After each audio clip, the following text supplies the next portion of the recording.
Police called to 92-year-old's home. What they discovered next is shocking. The life of a cop ain't easy. There's always something going wrong in the world, and unfortunately most of the time their problems are bigger than your average speeding ticket. Cops face danger every single day. Even when they aren't actively fighting wrongdoings or dealing with serious gangsters, they never know what struggles they might face. From car chases to shootouts, there's nothing that cops aren't ready to face, and unlike most of us easygoing citizens, they don't have the option to say no when duty calls. That was the case one morning when the Gainesville Police Department received a call concerning an elderly woman who lived alone. Her neighbors called in. They hadn't seen her for days, and they hadn't heard much coming from her house. Any number of things could have happened. She could have died and there was no one to find her, or she could have been lying on the floor from a stroke for days without help, or things could have taken an even more sinister turn. The elderly are easy targets for robbers and scammers, especially when they live alone. That was one reason why when she took the call, Officer Christine Miller was quick to hop in her car with her partner. Helping people was one of the many reasons why Officer Miller decided to apply to the police academy. She'd spent her entire life helping others. Back when she was a little girl, her parents had taught her the importance of service. They were good people who understood the importance of giving back. They volunteered at food banks, regularly collected canned foods for poor people, and even spent time at the local animal shelter. They weren't rich people, but they had enough to get by and were always worried about those who weren't lucky as them. Unfortunately, Officer Miller's parents didn't turn out that lucky. When she was only in high school, her mother got a stage 4 diagnosis and was feeling under the weather a lot. Young Christine helped her father take care of her, but then her father ended up with a brain disorder at the same time, and as soon as her mother got rid of the first illness anyway, other health-related problems jumped in. The diagnoses weren't good and they were just getting worse and worse. There were days when Christine felt like she was living through a bad movie because if she saw things that were happening to her on a screen, she wouldn't have believed they were real. She loved her parents very much and didn't understand how such good people could end up being so sick and hurting so much. There were a lot of trips to the hospital, and even when they were at home, there wasn't always something to be done. There weren't many people around to help, so Christine ended up doing a lot of these things on her own. She cooked for her parents, gave them their medicine, and made sure the house was kept nice and tidy.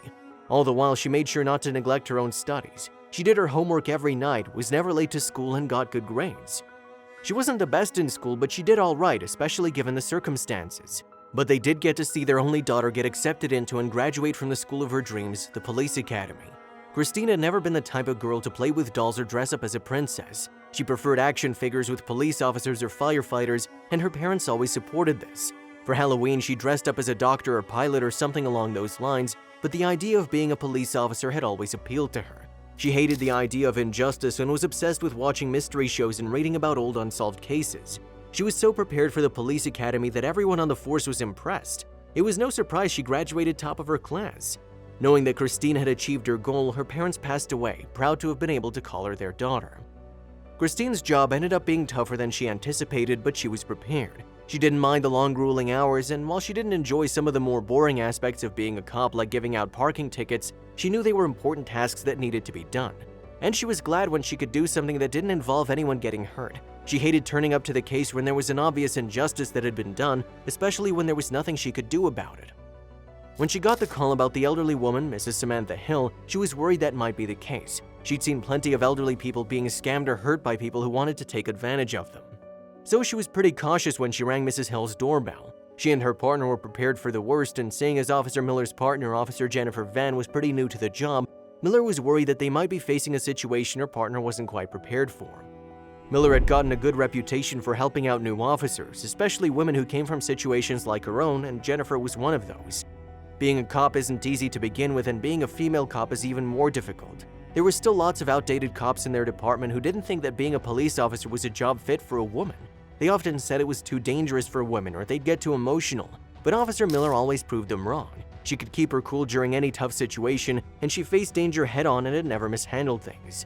She'd gotten hurt a few times. Every cop has a few scars or bruises, it's just part of the job. Officer Miller wore her scars with pride. It proved her skill to her colleagues, and eventually it helped other women gain the respect they deserved too. Slowly but surely, the number of female cops grew to a pretty good number. The department was even recognized on a national level for the high number of women they had in their force, and for some of the initiatives they'd started to make the workplace more accessible for women. They had set up things like cheap childcare, community events, and of course they made sure that women were getting paid just as much as the men for the same job, which sadly just wasn't the case in a lot of police departments or in most jobs. Officer Jennifer Van looked up to her a lot and was trying not to show how nervous she was at the front door. Jennifer was fresh out of training and had only done things like visit schools and teach children how to cross the street and hand out some parking tickets. She'd learned how to face danger in training, but being faced with danger for the first time is intimidating no matter how well trained you are. There are some things that you just can't prepare for, and she could see that Officer Miller thought that things might not be good. To reassure her partner, Officer Miller went in first, ready to flash her badge and weapon no matter what might come their way. The front door was unlocked, so they didn't need to break anything, but they were still pretty cautious and made sure to call out to say that they were entering. This was an important thing to do in case people complained later about police breaking and entering into their homes. Not everyone was a huge fan of officers. That had been a big shock to Officer Miller when she joined the police force and encountered people who just hated cops for no reason at all. She understood why some people were scared of police. It was frightening to see people with weapons, but she knew what she was doing, and she always reassured people that she was there to protect them from the real bad guys. She whispered to Officer Van to keep her cool, but that she should be ready to call backup. Some jobs were just too big for 2 officers. As they tiptoed through the dark living room, they noticed an odd smell that kept getting worse as they approached the kitchen, where they found moldy bread on the counter and bowls with rotted fruit being devoured by fruit flies. A few roaches scampered out of the way, and Officer Miller was certain she spotted a mouse tail disappearing somewhere. She had to cover her nose as she opened the fridge, and once she opened it, she felt sick. The light didn't come on, and she doubted it had been working for several days because the milk and yogurt were all spoiled. There wasn't much food, but the things that were there had gone bad a while ago. Officer Miller couldn't close the fridge quickly enough. The next thing she did was check to see if the lights were working. They weren't, and when she tried to turn on the sink, there wasn't any water, and the pipes made a weird sound like they were starting to rot. She suspected they hadn't been used in a few days. While she was checking out the kitchen, Officer Van gathered the courage to explore the place a bit on her own. They hadn't run into anyone yet, so they figured the chances of there being something like a hostage situation were pretty small. Aside from the creaking of the hardwood floors beneath their heavy-duty boots, the house was pretty quiet.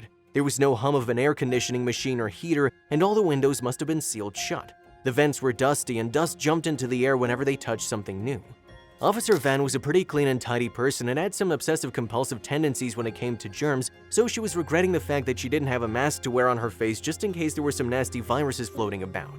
Even if there wasn't anything deadly like E. coli in the air, there was certainly plenty of bacteria that Officer Van would rather not think about if she didn't have to. The house had 2 floors, and once the ground floor was proven to be safe, Officer Van took the initiative of heading up the stairs, taking a big breath as she started going up, fixing her eyes straight ahead to avoid looking at the mess that surrounded her, shivering at what she thought was maybe the sight of mold peeking out through some of the wallpaper. Once she reached the top, she heard a very light rocking sound. Occasionally, there was this sort of wheezing, and the closer Officer Van came, the more she started to realize it was the sound of a person having trouble breathing. At least that meant that someone in the house was alive. The sound came from a door at the end of the hall that was cracked open. The hinges made a cringy squeaking sound as she turned the handle, wishing that she was wearing gloves considering the amount of dust the handle left on her fingers. But whatever was behind that door had to be worse than just a few germs, so she pressed on. When she saw Mrs. Samantha Hill, Officer Van screamed for Officer Miller to come help.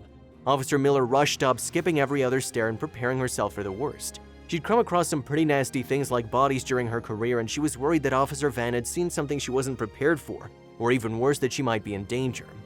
With one hand on her radio ready to call for backup, Officer Miller burst into the room ready for action, and heaved a sigh of relief when she saw Mrs. Hill asleep and alone in her rocking chair.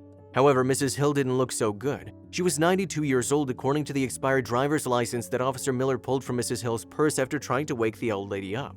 She lived by herself, and obviously no one had come to check on her for at least a week. And the more Officer Miller thought about the whole situation, that was really the scariest part of the story.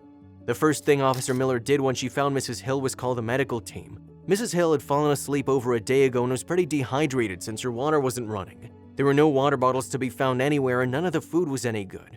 The medical team arrived pretty quickly, and thankfully Mrs. Hill's situation could have been much worse. She was lucky that Officer Miller arrived when she did. Otherwise, they might have had to call the coroner instead of the EMS squad, which had Mrs. Hill awake and hydrated back in no time.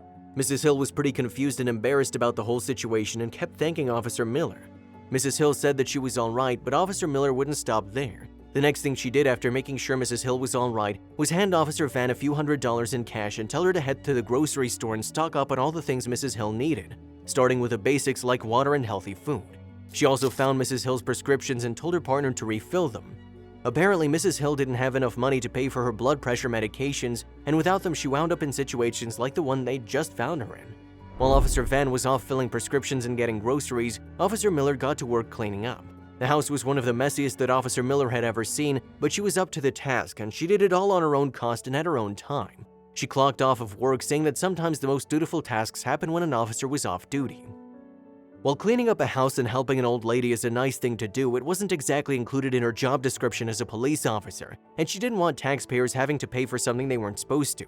Once the fridge was stocked and things were decently clean, Officer Miller asked Mrs. Hill about the electricity situation, figuring a fuse might have gotten pulled or something like that. Mrs. Hill started crying when she admitted she'd forgotten to send the check for her utilities. She didn't have much money and always waited until the last day because she was saving every single penny. And at her age, it was easy to forget a tiny task like that, and when she did, it had dire consequences. Officer Miller called the electricity and water companies and got the bills straightened away, but she didn't let Mrs. Hill do any of the paying. Officer Miller went right ahead and opened up her own checkbook and paid for a few months down the line too. And while she was at it, she replaced a few of the broken light bulbs. Mrs. Hill's eyesight wasn't very good, and having dull light bulbs didn't help. One would think that that was enough, since Officer Miller had already certainly gone above and beyond the call of duty, but she wasn't the type of woman to stop there. Mrs. Hill was clearly alone, and if someone didn't check up on her on a regular basis, things weren't going to go well. Officer Miller was happy to visit again and again, and she didn't want to visit because of another worried call. So her visits to Mrs. Hill became a regular occurrence, and when she wasn't able to make it, she sent Officer Van to check up on her. They made sure that she always had enough groceries, medication, and most importantly, company. Officer Miller knew what it was like to feel lonely since her parents had passed so early, and poor Mrs. Hill didn't have anyone to talk to, and she had plenty of stories to tell. She'd lived through a lot and seen many things happen in the world that Officer Miller had only read about in history books. She was always happy to listen to Mrs. Hill's stories, so often she came over for dinner and cooked. Mrs. Hill was a pretty good cook herself, but with her arthritis, cooking wasn't that easy, so she shared some of her secret recipes with Officer Miller. Before too long, it was like the two were family. Eventually, of course, the time for Mrs. Hill came. No one can live forever. That was a lesson that Officer Miller knew all too well, but she never thought of these sort of things as sad. It was a perfectly natural part of life, and she was happy that she was able to make Mrs. Hill's last days joyful ones. She liked the thought that her parents were up there with Mrs. Hill looking down on her, acting as her guardian angels as she went about doing her duty. There were plenty of other situations in which Officer Miller helped people in need, especially the elderly, but Mrs. Hill always held a special place in her heart. And whenever she got tough calls or had to face situations she didn't want to, she thought of everything Mrs. Hill had been through and how no matter how her own career ended up going, she had at least changed Mrs. Hill's life for the better. And that was the greatest thing that a cop can do.